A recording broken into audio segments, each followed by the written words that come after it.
မင်္ဂလာပါရှင်လန်လိုင်း blueprint page ကနေပြီးတော့ကြိုဆိုပါရစေဒီဗီဒီယိုကြည့်နေတဲ့သူကလက်ရှိလုပ်ငန်းခွင်မှာမပြောနေဘူးကိုလုပ်ချင်တဲ့အလုပ်ကမလုပ်ရဘဲနဲ့မလုပ်ချင်တဲ့အလုပ်လုပ်နေရတာမျိုးအဲ့လိုမျိုးကြုံနေတဲ့သူရှိရဲဆိုလို့ရှိရင်တော့ဒီဗီဒီယိုလေးကအထောက်ပံ့တစ်ခုဖြစ်မယ်လို့အကျိုးတစ်ခုခုရှိမယ်လို့တော့လှိုင်းယုံကြည်တယ်ပေါ့နော်ဘာဖြစ်လို့လဲဆိုတော့လန်လိုင်းလည်းဒီ corporate life မှာပေါ့နော်အလုပ်လုပ်ခဲ့တာဆိုလို့ရှိရင်လည်း10နှစ်ကျော်9နှစ်နီးပါးလောက်ရှိပြီအဲ့လိုမျိုးဆိုတော့လှိုင်းအစား freelance တွေလည်းလုပ်ဖို့တယ်ဆိုတဲ့ခါကျတော့ဒီအလုပ်ပေါ်မှာပေါ့နော်ဟိုဒီလှိုင်းရဲ့အမြင်နေရကြတော့တဖြည်းဖြည်းနဲ့ပြောင်းလာတာရှိရပြီးတော့ career life ကိုလည်း change လာတာမျိုးတွေရှိရပေါ့နော်အများအကြာကြီးလုပ်ပြီးမှလည်း change သွားတာရှိတယ်6လလုပ်ပြီးမှလည်း change တာရှိရပေါ့လူတိုင်းကကိုပြောလူတိုင်းကသူလုံနေတဲ့အလုပ်မှာပျော်နေတယ်လို့ထင်ကြတဲ့သူများမယ်လို့တော့လှိုင်းထင်တယ်ပေါ့နော်ဒါပေမဲ့တကယ်တမ်းကတော့လူတိုင်းကအဲ့လိုမပြောနေဘူးပြီးတော့ကိုပြောတဲ့အလုပ်ကိုလုပ်နေရတာလည်းလူတိုင်းမဟုတ်ဘူးကိုချစ်တဲ့အလုပ်ကိုလုပ်နေရတာလူတိုင်းမဟုတ်ဘူးပေါ့နော်အဲ့တော့ဒါကတဘာဝပဲပေါ့ဘာလို့လဲဆိုတော့အခုလက်ရှိမှာသူတို့ချစ်တဲ့အလုပ်ကိုလုပ်နေကြတဲ့သူတိုင်းကသူတို့မလုပ်ချင်တဲ့အလုပ်တစ်ခုကိုလုပ်ရတဲ့အခိုက်အတန့်တွေဆိုတာရှိတယ်ဒါကဒီတကယ်အဲ့လိုမျိုးပေါ့နော်သူတို့လုပ်ချင်တဲ့အလုပ်သူတို့ချစ်မြတ်နိုးတဲ့အလုပ်ကိုလက်ရှိမှာလုပ်နေတဲ့သူတွေကသူတို့အရင်တော့မချစ်မနစ်တတ်တဲ့အလုပ်တွေကိုလုပ်ခဲ့ရတာမျိုးတွေကိုသူတို့ပြန်ပြီးရောပြောတာလှိုင်းကြားမှုတယ်ပေါ့အဲ့ဒီခါကျတော့လှိုင်းကဘာကိုနားလည်လာလဲဆိုလို့ရှိရင်လှိုင်းရဲ့အတွေ့အကြုံရလဲအဲ့လိုမျိုးပဲပေါ့နော်လှိုင်းကပထမဦးဆုံးဒီ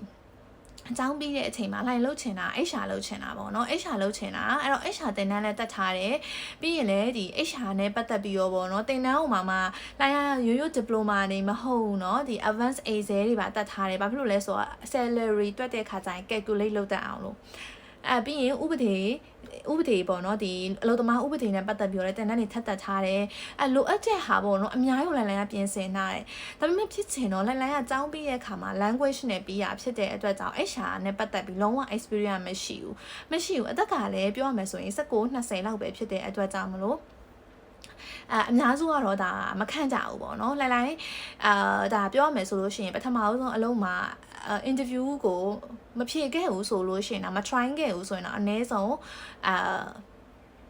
9ခုကနေပြီးတော့10ခုကြားမှရှိရပေါ့နော်လိုက်တီချာတော့မမိတော့ဘူးကိုဘာသာကိုလိုက်လျှောက်တာတွေလည်းရှိရ interview ဝင်ဖြေရတာတွေလည်းရှိရ interview ဆိုလည်းခဏဖြေရဒါပေမဲ့လှိုင်းသွားဖြေတယ်အဆင်မပြေတာတွေလည်းရှိရ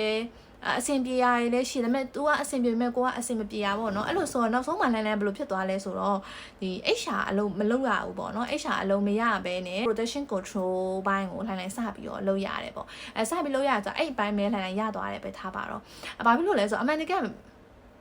်ထူးဆန်းတယ်အဲ့ဒါကြောင့်မလို့လေလိုင်းတို့ဒီအလုပ်တွေလုပ်တဲ့အခါကျရင်တစ်ချက်တတိထားစေချင်တာဘာလဲဆိုတော့လိုင်းတို့ဟိုပေါ့လှုပ်ချင်တဲ့အရာကိုချက်ချင်းတန်းမရဘူးပေါ့เนาะ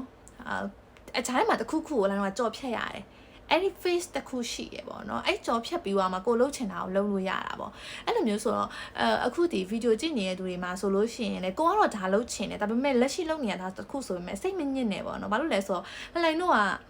ဘယ်သူမှဒီလိုတစ်ဖြောင်နဲ့မသွားဘူးလေနော်ဘောကအမြဲတမ်းအတက်အကျအနေအမြင့်အများကြီးရှိနေတာဆိုတော့အဲ့လိုဒီသွားချင်တာဒါဆိုပေမဲ့အဲ့လန်ချောင်းတစ်ခါတည်းတန်းမရောက်တယ်ဆိုတာအရန်ကန်ကောင်းတဲ့သူတွေကပဲလိုတော့လှန်တိုင်းမြင်နေအဲ့လိုဆိုတော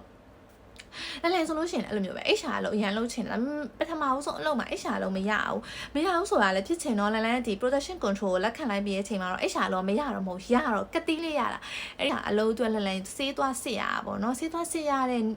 စ်ပြီးပြန်လာတော့မှာပဲ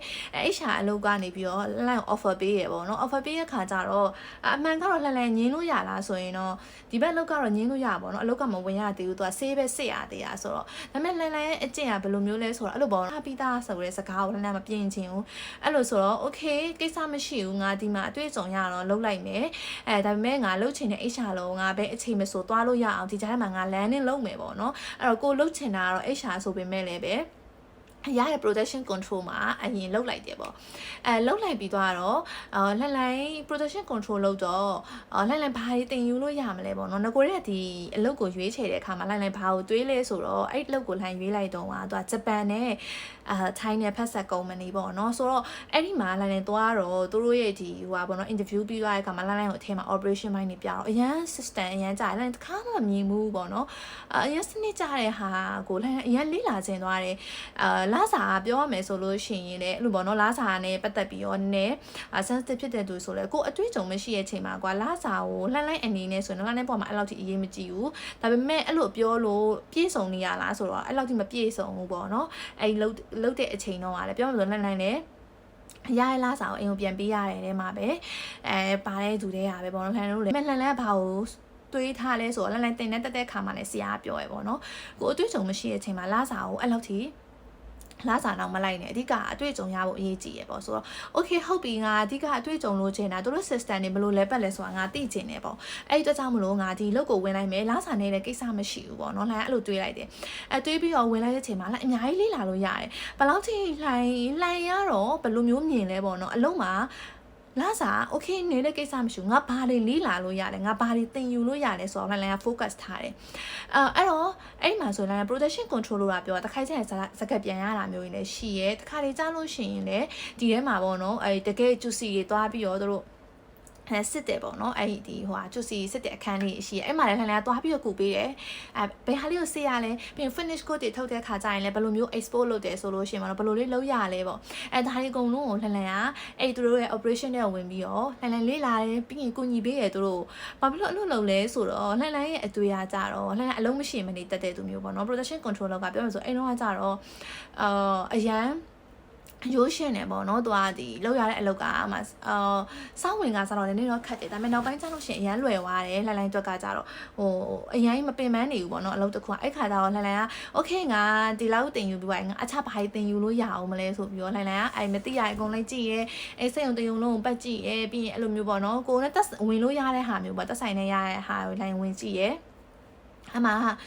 ဝင်ကြည့်ပြီးတော့တွေ့လဲဆိုအမကွာသူတို့လုံးဝ raw material ကနေပြီးတော့ကတ်တင်မှာသူတို့ပြီးရင်အမပေါ့နော် online ကအထည်ချုပ်ဆိုတော့ဒီ sewing ဘိုင်းတွေ line တော့ကြည့်ရဲပြီးသွားလို့ရှိရင်လည်းsewing ဘိုင်းပေါ့နော်သူချုပ်တဲ့ဘိုင်းပြီးသွားတဲ့အတွက် juicy ပြီးတော့မှ finish ကိုပြီးတော့မှ export လုပ်တယ်ပေါ့နော်အဲ့တော့သူတို့ process တွေ line အကုန်မြင်အဲ့ဒါကိုလေးလာနေအောင် line ပြောတယ်ပေါ့အစတော့ပြောတာ HR ပဲဒါပေမဲ့ဘာလို့ operation control လုပ်ပြီးတော့ဒါကိုပြောအောင်လုပ်တာပေါ့နော်အဲ့တော့လှန်ပြောချင်တာကကြတော့အခြားသူတွေလည်းကိုလက်ရှိလှုပ်ချင်နေရနဲ့လှုပ်ချင်နေရနဲ့ပေါ့နော်လက်ရှိလှုပ်နေရတယ်သူညီချင်မှသူညီနေမှာဒါပေမဲ့လှိုင်းတော့ဘာလုပ်လို့ရလဲဆိုတော့တချို့အခြေအနေကပြောင်းလို့မရဘူးလေနော်အဲ့လိုဆိုတော့လက်ရှိအခြေအနေကိုလှိုင်းတို့ဘယ်လိုမျိုးအကောင်းဆုံးလုပ်မလဲဘယ်လိုဖြတ်တန်းမလဲဒီကနေငါဘာယူမလဲပေါ့နော်အဲ့ဒီ mindset ကအရန်ရေးကြည့်ရလို့ထင်တယ်။အဲ့လိုနီးနေပဲအလုပ်တွေကိုလှန်လုပ်တယ်ပေါ့နော်။အလုပ်တန်းကတော့အခက်ခဲတွေရှိရဲအဆင်မပြေရတွေလည်းရှိမယ်။အလုပ်ထဲမှာကြောက်ကြတာမျိုးလည်းရှိနိုင်တယ်။နောက်ကနေနောက်ကျောသားနဲ့ထိုးတာမျိုးလည်းရှိတာပဲ။လှန်လဲဒါတွေအကုန်လုံးကိုပေါ့နော်ဒီကြုံခဲ့တယ်။ဒါပေမဲ့ဘယ်လိုပဲဖြစ်ကိုကဒီလိုလူမျိုးမဟုတ်ဘူးဆိုရင်ဒါတွေကိုပြန်ပြီးတော့တုံ့ပြန်နေစရာမလိုဘူးပေါ့နော်အဲ့လိုဆိုတော့အဲ့ဒါလည်းဒါလုပ်ငန်းခွင်မှာဖြစ်တဲ့ဒီပြဿနာတွေကတခုဒါဖြေရှင်းတာပေါ့နော်အဲ့ဒီဟာမဟုတ်တဲ့ဒီဆောနာတော်ကကိုလှုပ်ချင်တဲ့အလောက်ကတော့တမျိုးဒါပေမဲ့လုံနေရတာတမျိုးဖြစ်နေရဆိုလို့ရှိရင်လည်းစိတ်မညစ်နဲ့လှန်အဲ့မှာအနီကုန်းချော့မယ်ဆိုလို့ရှိရင်6လလောက်လုပ်ပြီးတဲ့အချိန်မှာလည်းဘလို့မှဆက်မလုပ်နိုင်တော့ဘူး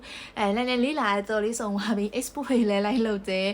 import တွေလည်းလုပ်တယ်အဲ့တော့ဆုံးသွားတော့လှန် okay ငါလှုပ်ထွက်တော်မယ်ပေါ့နော်